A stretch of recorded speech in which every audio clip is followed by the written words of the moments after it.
পবিত্র মহরম উপলক্ষে ব্রাহ্মণবাড়িয়া জেলা নবীনগর উপজেলার সাতমুরা ইউনিয়নের ১০ মোজা বাজারে দোয়া ও মিলাদ মাহফিল অনুষ্ঠিত হয়েছে।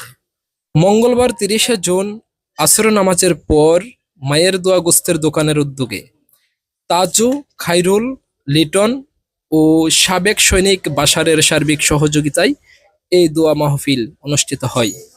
এ সময় মাহফিলে উপস্থিত ছিলেন কয়েকটি গ্রামের গণ্যমান্য ব্যক্তিবর্গ।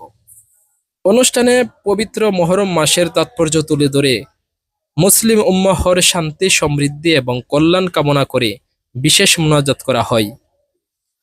দোয়া মাহফিলে স্থানীয় জনপ্রতিনিধি, ধর্মীয় নেতৃবৃন্দ, রাজনৈতিক কর্মী ও বিভিন্ন শ্রেণী পেশার মানুষ অংশ নেন। দোয়া ও মিলাদ মাহফিল শেষে উপস্থিত মুসল্লিদের মাঝে তাবারক বিতরণ করা হয়।